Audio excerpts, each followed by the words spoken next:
At the end of World War II, American troops penetrated a foggy forest and discovered a bunker unmarked on any map. Behind its concrete walls, hid something far more important than mere underground shelter.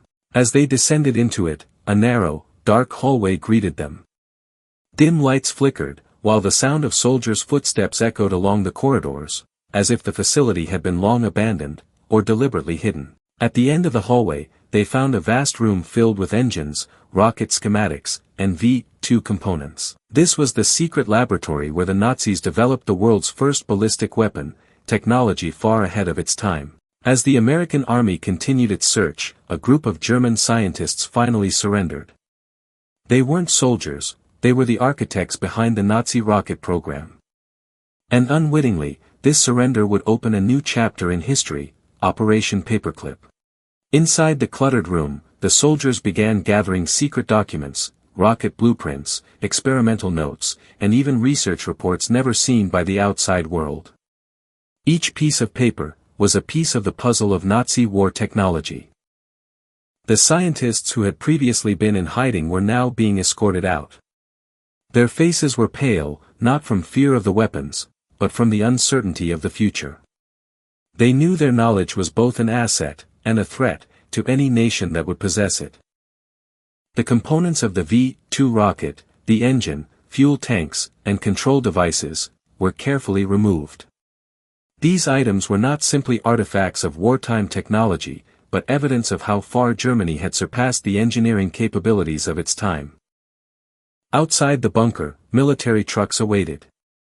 The seized scientists, documents, and technology were to be transported to an American base.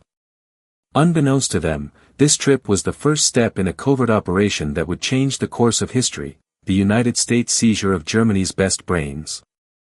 Hours after their arrest, the scientists were taken to a simple interrogation room.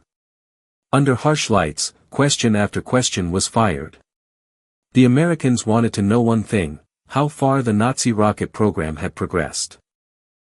The scientists began to open up.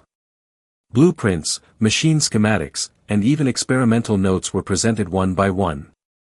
They knew this information was the only weapon they had left to defend themselves. In another room, American officers were holding secret discussions.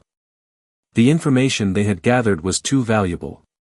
Even too sensitive to be made public. They understood that the next technological race had begun. Soon, secret negotiations began. The scientists were given a choice: help America, or face the consequences of war. The first signatures were made, and before they knew it, the wheels of Operation Paperclip were set in motion. On a dark, foggy night, an American military convoy moves slowly through the devastated streets of Germany. The scientists are being taken secretly, not as prisoners, but as assets to be secured before another enemy finds them. Before departure, the scientists were forced to sign secret documents, contracts that marked the beginning of their new lives under American control. The stamps, signatures, and silence of that room became part of a history never made public. On a cold morning, they were herded toward a military transport plane.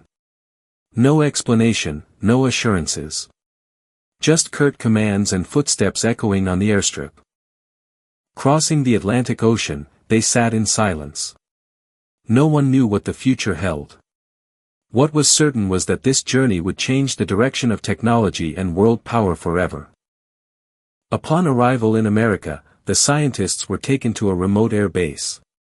There was no warm welcome, just the stern faces of intelligence officers ready to begin the next phase, a thorough screening. They were thoroughly vetted.